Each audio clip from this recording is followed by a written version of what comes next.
Hi students, myself Devabrata Sahu. Now welcome to DS Economics channel. तो जय जगन्नाथ आज start करवा आम 151 नंबर क्वेश्चन रो तो आम ऑलरेडी 150 पर्यंत क्वेश्चन डिस्कस कर सारी तो जो मैंने देखिन प्ले लिस्ट रे मु दे देथिबि लिंक किंबा आमर प्ले लिस्ट रे अच्छी कि डिस्क्रिप्शन भी दे देथिबि तो सेटू देखिदेव आ जो मैंने चैनल को नुआ आसीच तो सब्सक्राइब कर दियो कहीं आम ऑलरेडी एसएसबी रो इकोनॉमिक्स बाय माइक्रो इकोनॉमिक्स कंप्लीट होईछि माइक्रो एबे चली आहरी जी अच्छे आम कंटिन्यू करवा एमती एमसीक्यू आ इम्पोर्टेंट क्वेश्चन सब तो स्टार्ट करबा 151 क्वेश्चन तो 151 क्वेश्चन कौन अकॉर्डिंग टू मॉनिटरिस्ट डेस तो मॉनिटरिस्ट मानकर कौन थिंकिंग थिला मनी डज नॉट मैटर ना ओनली मनी मैटर्स ना मनी इज न्यूट्रल तो राइट ऑप्शन कौन हम जेहेतु यहाँ मॉनिटरिस्ट मानकर थियोरी थिला से माने मनी उपरे बेसी इंपोर्टेंस दौले माने मनीटा को से बेसी माने भावुले मेन जिनस आउ अन्य किसी नुहे तो मनी डज नॉट मैटर हेनी ओनली मनी मैटर्स तो यहाँ ही तार राइट ऑप्शन कहीं मनी तो न्यूट्रल रही तो ओनली मनी मैटर्स केवल मनीटा ही मैटर कर तो मनी केमती आसो कौन आसो बेसिकली थ्योरीटा बेस करता तो according to monetarist only money matters तो 151 राइट ऑप्शन हो बी तापर 152 क्वेश्चन को जीवा 152 क्वेश्चन कौन dynamic inconsistency in a situation in which तो dynamic inconsistency is a situation in which जो कौन हुए changes in business policy over time ना changes in government over the time ना decision makers preference change over time तो right option कौन हम dynamic inconsistency तो डायनामिक इनकन्सिस्टेंसी माने से माने कंसिस्टेंस रही परिबानी तांकर डिसीजन रे माने डिसीजन टाको से माने ओवर टाइम से माने चेंज करथबे तो एठी राइट ऑप्शन कोटा हे जिवो सी नंबर टारे देखो decision makers preference change over time माने डिसीजन मेकर्स जो माने डिसीजन नौचंदी से मानकर प्रिफरेंसटा कौन रहिबो ओवर टाइम चेंजेस होतिबो माने आज गोटे किसी डिसीजन नेले पुणी आउ किछि दिन परे हुए तो सेटा चेंज करिका आउ किछि डिसीजन नेबे तो तांकर प्रिफरेंस रे चेंज आसीबो ओवर टाइम रे सेटा को कहा जिवो डायनामिक इनकन्सिस्टेंसी तो 152 रो राइट ऑप्शन हे जिवो सी तापर 153 क्वेश्चन को आसीबा 153 क्वेश्चन होछि in real business cycle aggregate production curve shift upwards when there is dash तो प्रोडक्शन कर्वटा aggregate production curve upward shift करिवो कोन पाई increase in money supply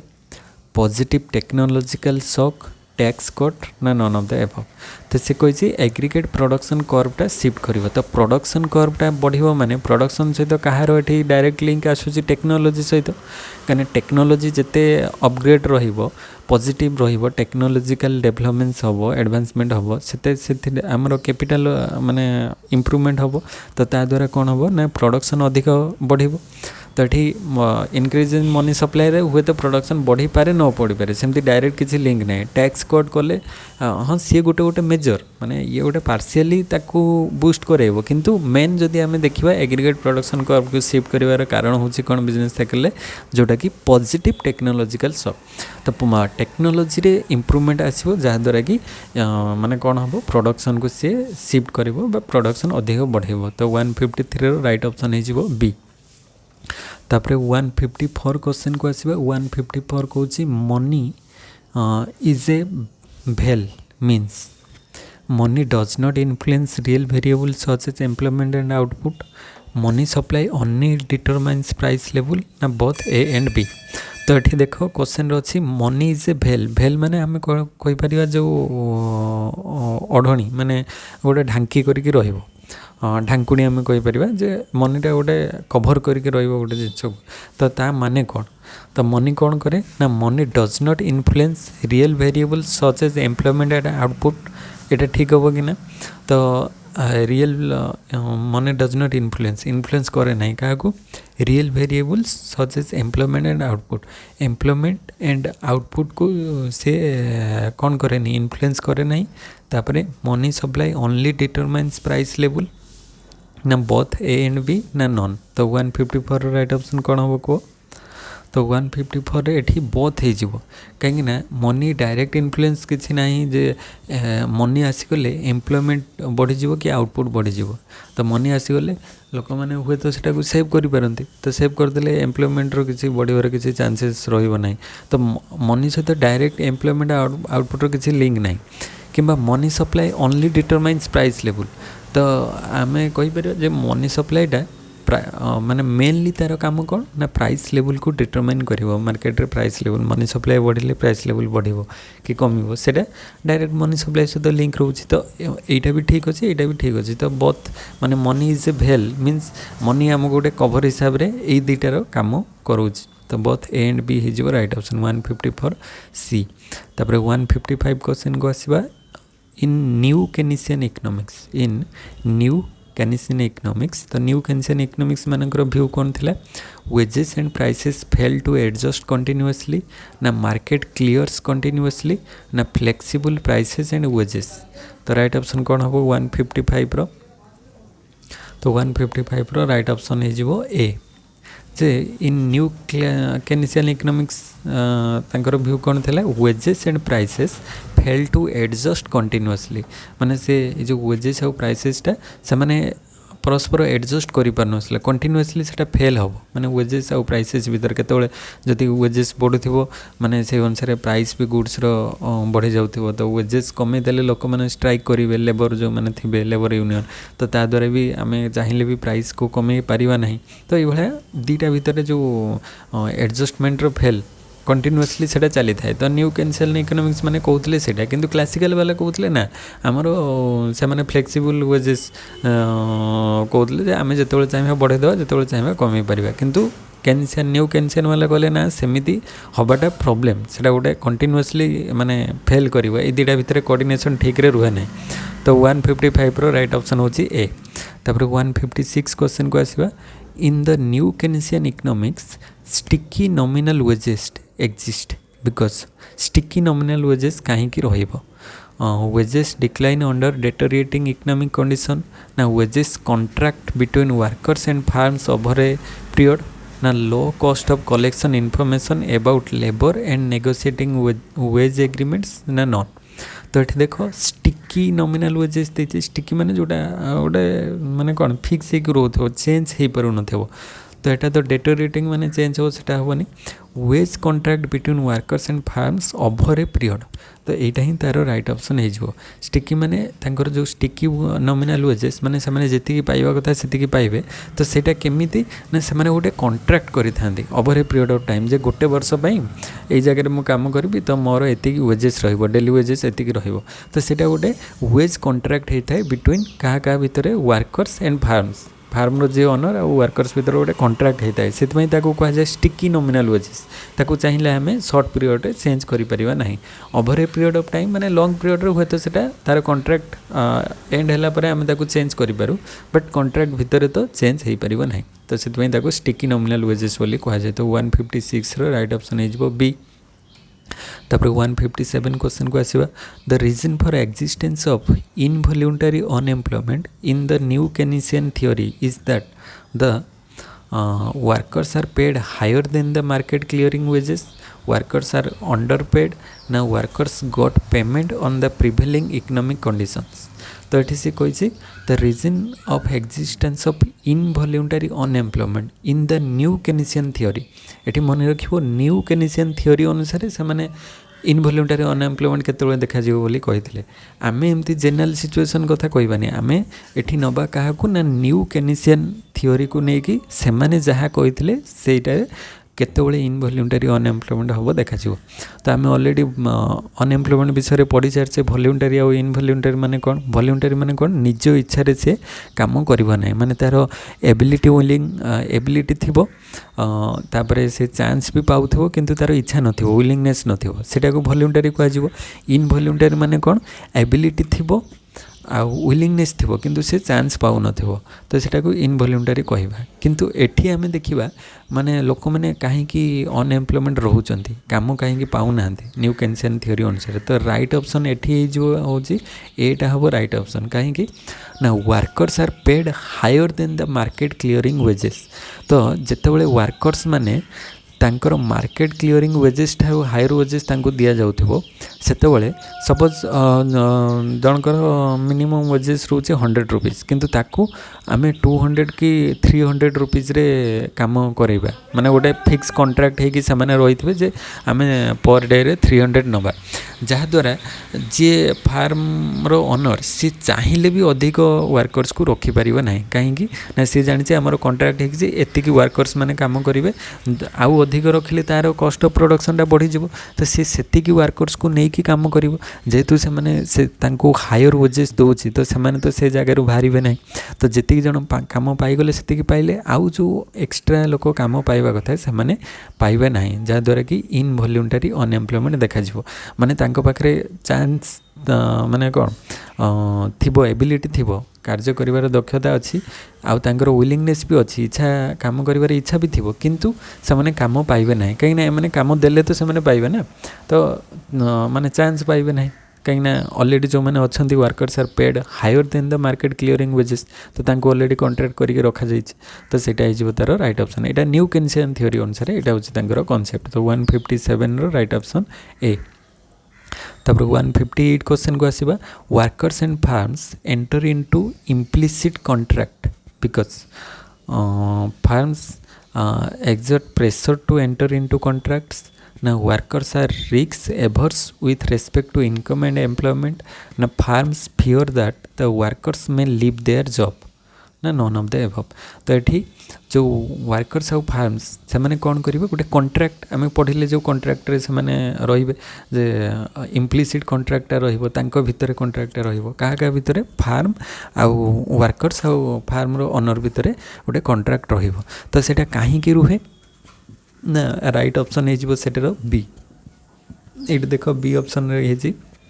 workers are रिक्स एवर्स वर्कर्स माने रिक्स नवापाई चाहती गोटे हूँ रिक्स टेकर आ गोटे रिक्स एवर्स माने रिक्स लभर आ रिक्स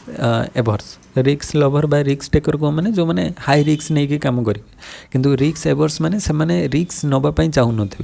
तांको जेते मिनिमल रिक्स दरकार माने रिक्स जो जगह बेसी नथिबो से जगह से माने काम करेंगे तो वर्कर्स आर रिक्स एवर्स से जानी आम कहीं रिक्स नवा जे कॉन्ट्रैक्ट न करके आम काम करेंगे सी कहीदेव हाँ आम एतिक दबा हुए तो काम कर सारा पर दबनी तो से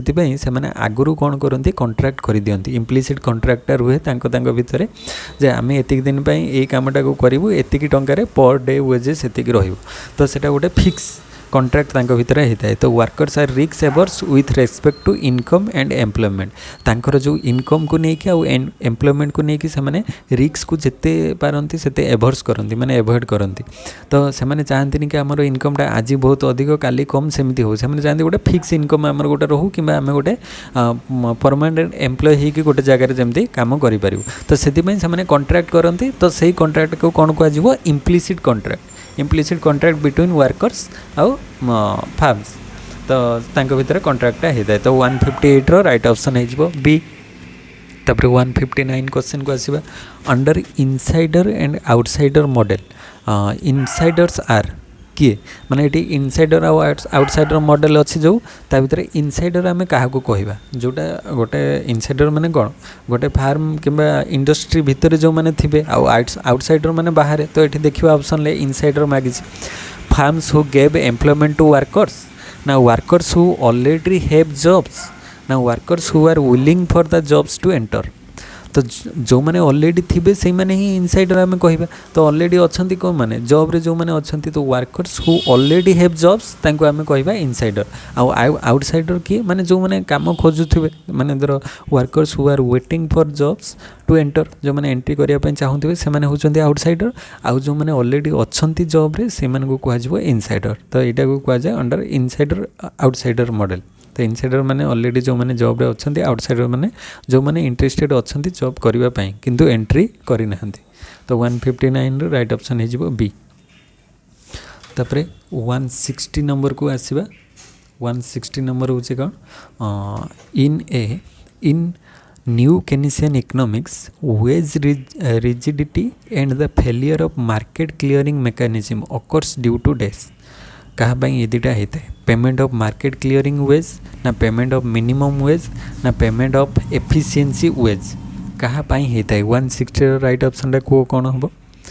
तो ये से कौन कि न्यू केनिसियन इकोनॉमिक्स अनुसार से मैंने जहाँ कहते तो न्यू केनिसियन इकोनॉमिक्स माने से मैंने कौन करते ना वेजेस जी दवा कथा ताठू अधिक वेजेस दौले कहीं से चाहूले से गोटे फिक्स होगी रुहतु कंट्राक्ट कराला तो से जगार माने रोते गोटे फिक्स एम्प्लॉय हिसाब से रोते तो wage rigidity and failure of market clearing mechanism occurs due to कौन पाई ये दुटा वेज रिजिडिटी माने वेज रे रिजिडिटी आसे माने वेज गोटे फिक्स करा जाए कहीं ना सेटा कॉन्ट्रैक्ट हुए से रिजिडिटी हो जाए माने गोटे एतिक दिन पाई से कॉन्ट्रैक्ट होता है वेज रिजिडिटी देखा जाए आ failure of market clearing mechanism तो मार्केट क्लियरिंग मेकानिज्म भी देखा जाए कहीं से माने चाहिए भी अधिक एम्प्लॉय मान को काम रखिपारे ना तो मार्केट क्लियरिंग मेकानिज्म से देखा जाए तो चाहिए भी से मार्केट को क्लियर करें ना तो यहाँ कहाँपाई ना पेमेंट ऑफ एफिशिएंसी वेज जेहेतु से मैंने एफिशिएंसी वेज दौरान क्या वर्कर्स मानू तो सेटा गोटे कॉन्ट्रैक्ट भी दौरान तो से जी वर्कर्स रखिथे ताठू अधिक रखिपारे ना सर्ट टाइम पीरियड से जो वेज रिजिडिटी आ फेलियर ऑफ मार्केट क्लियरिंग मेकानिज्मटा देखा जाए न्यू केनिसियन इकोनॉमिक्स अनुसार तो पेमेंट ऑफ एफिशिएंसी वेज हो तार राइट ऑप्शन 160C तापर 161 क्वेश्चन को आसवा 161 क्वेश्चन हूँ under selection theory firm avoids adverse selection by dash तो अंडर सिलेक्शन थियोरी रे फार्म एवॉइड करे माने दूरे जे एवॉइड करे क्या ना एडवर्स सिलेक्शन को फार्म एवॉइड करे कौन पाई को रीजन पाई paying a wage higher than minimum wage to workers paying market clearing wage ना paying less than market clearing wage तो एडवर्स सिलेक्शन को हटेबाई हेले ताको कौन करने पड़ो ना मिनिमम वेज ठारू वर्कर मान को अधिक वेज दवापाई पड़ो तो अधिक वेज देले कौन हम सेठी आउ एडवर्स सिलेक्शन होनी एडवर्स सिलेक्शन माने कौन तुम धर मिनिमम वेज देकी वर्कर मान को काम आनब तो माने गोटे कह आम कम टंका देकी वर्कर को काम लगे देले आमर लाभ हम किंतु हुए तो मिनिमम वेजेस देकी आनी पाखे से एफिशिएंसी नथिबो तो से मिछ कहीकि पलि आसबे तापर देखला काम ठीक भाव में करें ना तो ता द्वारा तुमर लॉस हम तो से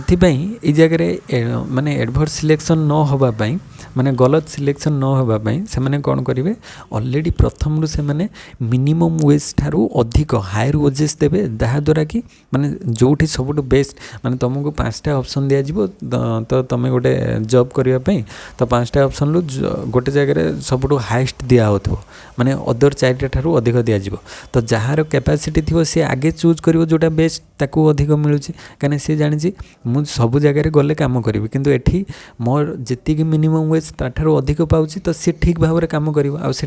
एडवर्स सिलेक्शन होबार पॉसिबिलिटीटा बहुत कमिज तो under selection theory firm avoids adverse selection by paying a wage higher than minimum wage to workers तो वर्कर को जी मिनिमम वेज दवा कथा ताठू अधिक वेज दब तो एमती भी जदि जो मानकर काम कर इच्छा भी नथिबो जदि आम हायर वेजेस दवा ताले से माने ऑलरेडी इंटरेस्टेड होगी जी काम माने पैसा पाइबा कथा ताठू अधिक पाइले से माने इंटरेस्ट नहीं कि काम करेंगे जहाँद्वारा तांकर आउ माने फार्म प्रॉब्लम क्रिएट हो ना फ्यूचर रे तो एडवर्स सिलेक्शन होबार पॉसिबिलिटी कमिज तो 161 राइट ऑप्शन हो ए तापर 162 क्वेश्चन जीवा in real business cycle theory the production function of the economy is given by y is equal to z function of K N z into function of K N तो Z एठी कौन indicate करे एटा real by business cycle theory रे Z क्या को indicate करुछ money supply state of technology ना कैपिटल स्टॉक तो 162 रो राइट ऑप्शन कौन हम कह तो जदि आम देखा जेड यहाँ आमर न्यू केनिसियन इकोनॉमिक्स थियोरी से ऑलरेडी पूरा डिटेल्स रे अच्छी तो तुम जानी था ये जेडटा माने क्या इंडिकेट करुँच स्टेट ऑफ टेक्नोलॉजी उपरे स्टेट ऑफ टेक्नोलॉजी को डिपेंड करुँच जेड आउ माने वाई तो इनकमटा माने टेक्नोलॉजी आउ तापरे कैपिटल आउ नंबर ऑफ वर्कर्स उपरे डिपेंड करिवो तो लेबर आउ कैपिटल भितर आउ ता सहित टेक्नोलॉजी स्टेट ऑफ टेक्नोलॉजी केमिति अछि से अनुसार हमर वाई इनकम बा आउटपुट आम कहि परिबा आसीबो तो 162 रो राइट ऑप्शन हो बी माने जेड इंडिकेट करुँच स्टेट ऑफ टेक्नोलॉजी तापर 163 very long business cycles which has of more than 50 years duration made of 6 juggler cycles is known as building cycles, quadratic cycle, kitchen cycle ना none of the above। तो आमर जो इटार right option केमती जानव ना यहाँ गोटे आमर जो बिजनेस साइकिल पढ़ा जाता बिजनेस साइकिल आमर चारिटा फेज अच्छी तो से चारिटा फेज को मन रखियो से अनुसार ये राइट ऑप्शन कौन हम देखियो माने बिजनेस साइकिलटा केते वर्ष पर्यंत चलुची। तो फास्ट जी चले सेटा को आम कौन कहे ना जस्ट टिके मु लिखि दूचे एटा। तो ये बिजनेस साइकिल चारिटा फेज अच्छी फास्ट फेजटा को कौन कह किचेन साइकिल ताकू कहुए। किचेन साइकिल रे केते वर्ष पाई बिजनेस साइकिल चली थाए सी जो ऊपर नीचे होता है माने बिजनेस साइकिल एमती कंटिन्यूअसली ग्रो करे 3 ରୁ 5 वर्ष पर्यंत जदि चलुची से टाइप रो बिजनेस साइकिल माने रिसेशन तापर डिप्रेशन रिकवरी बूम एमती कंटिन्यूअसली से पीरियडटा जेमती चली थेबो 3 ରୁ 5 वर्ष चलिले बिजनेस साइकिल ताकू कहुए किचेन साइकिल बोली कहुए। तापरे सेकेंड रे आसीबो जगलर साइकिल। जगलर साइकिल माने सीटा बिजनेस साइकिल जदि 7 ରୁ 11 वर्ष पर्यंत चले ताकू ताले कहुए जगलर साइकिल। फास्टा सब कमटा कौन ना किचेन साइकिल 3 ରୁ 5 तापर जगलर साइकिल जोटा 7 ରୁ 11 वर्ष पर्यंत चले। तापरे थर्ड रोचे कुजनेट स्विंग ताकू कहुए। कुजनेट स्विंग बा कुजनेट साइकिल भी कहि परिबो सेटा कि जोटा हमर 15 ରୁ 25 वर्ष पर्यंत चली थाए। गोटे बिजनेस साइकिल जो टाइप रो चली 15 ରୁ 25 वर्ष पर्यंत कंटिन्यू कले ताकू कुजनेट स्विंग बोली कहुए। आ सबुठु हाईएस्ट है सेटा को कंड्रिप वेब बोली कहुए। कंड्राटिव वेब बोली कहुए। कंड्राटिव वेबटा 45 ରୁ 60 वर्ष पर्यंत चली थाए माने तार टाइम ड्यूरेशनटा बिजनेस साइकिलटा जो टाइप रो चली 45 ରୁ 60 वर्ष पर्यंत जदि कंटिन्यू करुच्ची ताले कंड्राटिव साइकिल ताको कंड्राटिव साइकिल बा कंड्राटिव वेब बोली कहुए। तो यहाँ मन रखिबो एई चारिटा फेज यहाँ हूँ ईयर आउ एपटे हूँ तार cycle Kitchin cycle juggler cycle Kuznets cycle आउ कंड्राटिव साइकिल। तो किचेन जगलर कुजनेट कंड्राटिव किचेनटा हूँ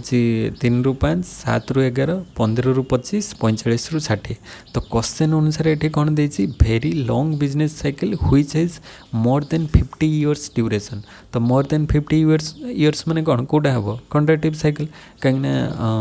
कुजनेट साइकिल तो 15 ରୁ 25 तो यहाँ हो मोर देन 50 माने 45 ରୁ 60। तो more than 50 years duration made of 6 Juglar cycle 6टा जगलर साइकिल को लेकिन होता है। देख जगलर साइकिल ताहले केते दिन धर 7 ରୁ 11 आम धरिक चलिए ता भीतर गोटे नहीं नवा 10 धर नहीं गले ताले 10 6 केते 60 हो 60 माने सेटा को भितर आसीबो हमर कंड्राटिव साइकिल भितर किबा आम धर ये 7 ରୁ 8 नहीं जावा आ टिके अधिका नवा 8 नवा 8 6 केते 8 6 48 48 माने से कंड्राटिव माने 45 ରୁ 60 भितर आसुचे कंड्राटिव वेब भितर आसीबो ताले राइट ऑप्शन कौन हो कंड्राटिव साइकिल। कंड्राटिव साइकिल हो राइट ऑप्शन कहीं आमर चारिटा साइकिल मन रख भल से कि लिखिनियो वीडियोटा को पॉज करके लिखिनियो किचेन साइकिल 3 ରୁ 5 इयर्स जगलर साइकिल 7 ରୁ 11 इयर्स कुजनेट स्विंग बा कुजनेट साइकिल 15 ରୁ 25 इयर्स तापर कंड्राटिव साइकिल 45 ରୁ 60 इयर्स। ताले एठी देछि मोर देन 50 इयर्स माने कंड्राटिव साइकिल हम तो सेटा हो राइट ऑप्शन हो। नेक्स्ट क्वेश्चन जीवा 164 question business cycle refers to the phenomenon of wave like fluctuation in days. तो बिजनेस साइकिल जो वेव लाइक फ्लक्चुएशन एमती ऊपर नीचे होता है बिजनेस साइकिल रे तो सेटा कौन को दुटा को मिसिकी होता है एम्प्लॉयमेंट हाँ आम कहीपर एम्प्लॉयमेंट कहीं सेटा जो आमर डिप्रेशन टाइम रे एम्प्लॉयमेंट कमी जाए बूम टाइम रे सब अधिक एम्प्लॉयमेंट थाए। तापर इनकम को लेकिन भी आमर चारिटा फेज होता है माने को टाइम रे पिक पीरियड रे रहिबो किंबा सेटा रिसेशन होची कि डिप्रेशन होची कि रिकवरी चली सेटा इनकम को लेकिन जना पड़े थाए। तो एम्प्लॉयमेंट भी जना पड़े से बिजनेस साइकिल रू आउ इनकम भी जना पड़े तो दीटा जाक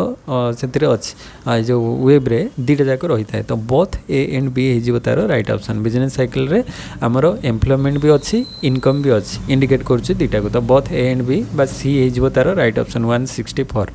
तापर 165 क्वेश्चन को आसवा which trade cycle is known as minor cycle. Minor cycle क्या कह माइनर माने कौन सब कम जोटा थी माइनर आउ मेजर तो सब अधिक तो माइनर साइकिल या भितर कोटा building cycle Kuznets cycle Kitchin cycle ना नन तो ये सबुठ कम कोटा अच्छी जस्ट पूर्व कहीकि आसली किचेन साइकिल तो किचेन साइकिल ही रईट हो 165 रईट ऑप्शन कौन हो किचेन साइकिल जोटा कि सबुठ कम 3 ରୁ 5 वर्ष भितर रही है तो ये माइनर साइकिल भी कहुए 165 सी हो रईट ऑप्शन तापर 166 क्वेश्चन हो the book a contribution to the theory of the trade cycle was written by dash तो a contribution to the theory of trade cycle से किए लिखी J R. Hicks J M. Keynes Paul P M. Samuelson ना किए तो 166 right option कौन हम सी हो किए जे.आर. हिग्स तो जे.आर. हिग्स देते ये जो ट्रेड साइकिल बुकटा पब्लिश करते तो बुक्र नेम थिला a contribution to the theory of trade cycle given by written by J R. Hicks तो 167 क्वेश्चन को आसीबा 167 question Goodwin's model of trade cycle is based on dash तो गुडविन भी इकोनॉमिस्ट जने अनुसार ट्रेड साइकिल क्या बेस कर multiplier accelerator interaction non linear model ना change in marginal efficiency of capital ना नॉन तो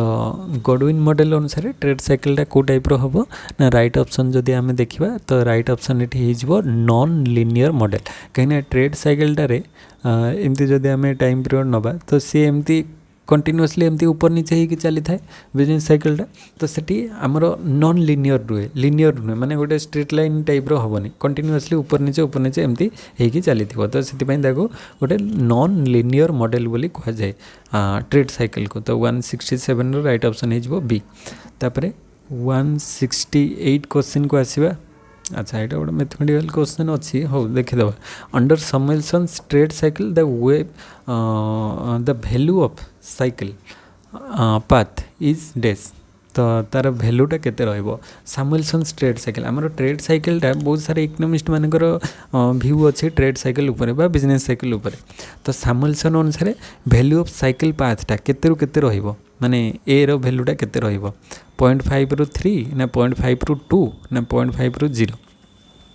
तो ये राइट ऑप्शन हो ट्रेड साइकिल अनुसार से 0.5 ରୁ 0 माने 0 ରୁ 0.5 भितर तार भैल्यूटा रहिबो ट्रेड साइकिल भैल्यू से सैमुएल्सन देइथिले तांकर थियोरी रे एटा डिस्क्राइब करा जायछि तो एठी तो आमे तो किसी ये करि परिबानी जस्ट खाली मन रखिया पई पड़िबो जे ट्रेड साइकिल हमर सैमुएल्सन अनुसार ट्रेड साइकिल भैल्यूटा केते भितर रोहुतला 0 ରୁ 0.5 भितर तार भैल्यूटा रोहुतला तो 168 राइट ऑप्शन हो सी तापर 169 क्वेश्चन को आसवा 169 क्वेश्चन हो under Samuelson's trade cycle a compound interest rate of growth is approached on dash तो कंपाउंड इंटरेस्ट रेट कौन हम cycle less path cycle less explosive path ना फ्लक्चुएशंस ऑफ कांस्टेंट एम्प्लीट्यूड तो राइट ऑप्शन कौन हम 169 कह ये बी नंबरटा हो तार right option cycle less explosive path तो under Samuelson trade cycle a compound interest rate of growth is approached on compound interest rate on growth केत हम ना cycle less explosive path cycle less explosive path रे होता है तो सेटा theory रे गिवन अच्छे तो 169 बी हो राइट ऑप्शन तापर 170 क्वेश्चन हो in Hicksian trade cycle the warranted rate of growth is the rate which is consistent with तो वारंटेड रेट ऑफ ग्रोथ क्या सहित कंसिस्टेंट हम हिग्स अनुसार कंजप्शन इक्वल्स टू सेविंग ना autonomous investment equals to induce investment ना real saving equal to real investment तो 170 right option कौन हम कह ये हो सीटा हो right option Hicksian trade cycle अनुसार warranted rate of growth is the rate which is consistent with real saving equal to real investment माने रियल केते सेविंग होची तो से अनुसार जी सेविंग हम से ही इन्वेस्टमेंट हम तो तापर से इन्वेस्टमेंट काम लगे तो real saving is equal to real investment. तो 170 राइट ऑप्शन हो सी। तापर 171 क्वेश्चन को आसवा the great recession which occurred on 2007 and 2008 phase was also called dash. तो आमर 2007-8 जो ग्रेट रिसेशनटा होता सेटा को आउ कौन कह जाए सुएज क्राइसिस सब प्राइम मॉर्गेज क्राइसिस ना ईस्ट एशियन इकोनॉमिक क्राइसिस ना नॉन। तो 171 राइट ऑप्शन कौन हम ना सेटा हो सब प्राइम मॉर्गेज क्राइसिस माने क्राइसिस माने इकोनॉमीटा डाउन हो माने इकोनॉमी आउ ग्रो करि परिबो नाही। तो 2007-8 मसीह से टाइप होता तो से तार नेमटा थिला कौन सब प्राइम मॉर्गेज क्राइसिस। मॉर्गेज माने बंधा रखा जोटा तापर सेटा को आउ मुकले पारिबे नाही रिलीज करि परिबे नाही। तो क्राइसिस देखा जीवो काइना जतिके टंका रे मॉर्गेज रखि दियो तापर से टंकाटा को जदी रिकवरी न करि परिबे ताहले आउ मॉर्गेजटा को मिलिबो नाही। धर तमर जगह गोटे जगह बंधा पकई तुम टंका आनिचो बैंक रु तो तुम सेतिक दिन भितर देई पारिलो नाही ताहले से जगहटा गवर्नमेंट पाखु चली जिवो। तो सेई टाइप रो तो सेतबेले जो क्राइसिस देखा हेतला से टाइम रे पेमेंट करि पार नथले जो मॉर्गेज रो पेमेंटटा। तो से 2007-8 रो टाइम टाको कौन कह जाए सब प्राइम मॉर्गेज क्राइसिस। तो 171 रो राइट ऑप्शन बी। तापर 172 क्वेश्चन को आसवा the reason for global financial crisis is dash. तो ग्लोबल फाइनेंशियल क्राइसिस होबार कारण कौन माने टोटल इकोनॉमी रे क्राइसिस होबार कारणटा कौन loose lending rates in the housing market strong credit rating activities high interest rate. तो 172 राइट ऑप्शन कौन हम राइट ऑप्शन हो एटा राइट ऑप्शन हो the reason for global financial crisis is loose lending rates in the housing market. तो loose lending rates रोची housing market रे। तो जदि ठीक भाव में लेंडिंग रेट्सटा रहिबो ताले हमर फाइनेंशियल क्राइसिसटा देखा जीवो नाही किंतु हमर लेंडिंग रेट्सटा बहुत लूज हिसाब रे माने ठीक भाव में कार्यकारी करि पारुनी तो जहा द्वारा ये प्रॉब्लम क्रिएट हो जाउ। तो 172 रो ए हिजबो राइट ऑप्शन माने से माने को जगार ठीक टंका आनिबे केते इंटरेस्ट देबे से सब जिनस गुड़ा रोचे एठी प्रॉब्लम हो। तो 173 question the procedure for pooling various financial assets into one group and then selling this group of repackaged assets to investor is called as great moderation securitization monetization ना नॉन। तो से प्रोसेसटा को कौन कह देख से कौन कौन the procedure of pooling various financial asset into one group बहुत गुड़ा फाइनेंशियल एसेट को गोटे ग्रुप रे करदेवे and selling this group of repackaged asset to investor. तो से पूरा पैकेजटा को से कौन करेंगे किसी इन्वेस्टर मान को सेल करदेवे। तो सेल करदेले कौन हम तो वेरियस फाइनेंशियल एसेट जदि थिबो हुए तो कोटारे आमे रिटर्न पाइबा कोटारे पाइबा नहीं किंबा कोटारे कम बेसी एमती बहुत सारा प्रॉब्लम अच्छी बहुत सारा फाइनेंशियल एसेट को मैनेज करवा भी बहुत डिफिकल्ट। तो से से कौन करेंगे ना सबको मिसेकी गोटे पैकेज करदेले रीपैकेज करदेले जे एटा गोटे अच्छी। तो से को इन्वेस्टर माने इन्वेस्ट करने इंटरेस्टेड अच्छा तो से गोटे पैकेज को बिकिदेले हो। तो सेटा को कौन कह जाए ना सेटा को राइट ऑप्शन हो सिक्यूरिटाइजेशन। सिक्यूरिटाइजेशन माने तांकर सिक्यूरिटी आसीजिवो जे एते सारा फाइनेंशियल एसेट न रखिकी गोटे करदेवा एंड सेटा को आमे इन्वेस्टर को देदेवा माने जे इन्वेस्ट करबा पय चाहिबो से नहीं पारिबो। तो ता द्वारा तांकर सिक्यूरिटी आसीगला जे जणे इन्वेस्टर इन्वेस्ट कला माने से जगह से माने आराम से ग्रो कर पारिबे। तो सेटा को सब को मिसी गोटे करवाटा को कह जाए सिक्यूरिटाइजेशन माने गोटे करिके आउ जण को सेल करिवे। तो 173 राइट ऑप्शन हो बी। तापर 174 The main reason of financial crisis in investment banks sells financial product to investor which include कौन include हुए coupon bonds and prefer equity certificate ना preferred equity certificate and mortgage backed securities ना mortgage backed security and credit default swaps। तो 174 right option कौन हम तो ये सीटा हो right option mortgage backed securities and credit default swaps.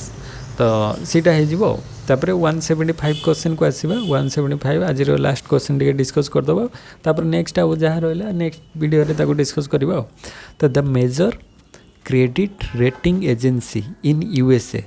Whose credit rating activities led to financial crisis. तो आमर सबू कंट्री रे कौन था ना क्रेडिट रेटिंग एजेंसी सब थाए इंडिया रे अच्छी यूएसए रे अच्छी सब कंट्रीज रे अच्छी। तो से मैंने जो फाइनेंशियल क्राइसिस रे माने क्रेडिट रेटिंग करेंगे जे तार रेटिंग केते रोची माने भलो रोची कि खराब रोची तो को स्टेज रे अच्छी। तो से एजेंसी रो ना कौन कोडार यूएसए रे Moody's and S and P Lehman Brothers मलिन लाइक ना कौन लिखा एस&पी एंड गोल्डमैन सैक्स नन ऑफ द एबव। तो ये राइट ऑप्शन कौन हम 175 रो राइट ऑप्शन हो first option is the right option Moody's and S and P. तो सेटा यूएसए रे जो क्रेडिट रेटिंग एजेंसी रो गोटे नेम मूडीज एंड एस&पी। तो आज आम डिस्कस करदे 25 क्वेश्चन मैक्रो इकोनॉमिक्स रो आउ गोटे लास्ट पार्ट रो मैक्रो इकोनॉमिक्स रे तापर आम अदर सिलेबस अनुसार जहाँ अच्छी नेक्स्ट पेपर को आम जा माइक्रो मैक्रो एमती कंप्लीट कले तापर नेक्स्ट पेपर जीवा एमती सरला पर भी आहरी माने सिलेबस रु केवल माने सिलेबस रे जहाँ दिया जाइए सेठू चूज करके भी मुझे किसी क्वेश्चन इंपोर्टेंट क्वेश्चन सब बनैबी तो ताकू भी बन के आम प्रैक्टिस करवा। तो एमती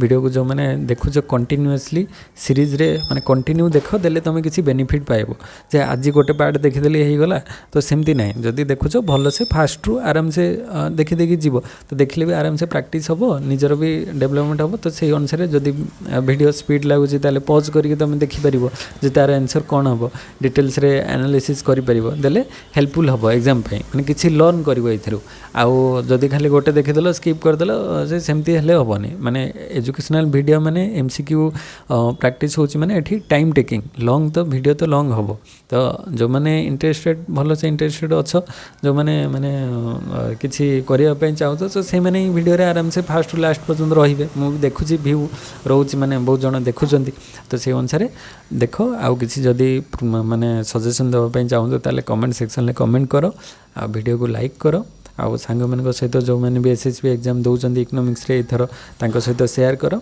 आउ जो मैंने चैनल को नुआ सब्सक्राइब कर। तो ठीक अच्छे नेक्स्ट वीडियो देखा। थैंक यू जय जगन्नाथ।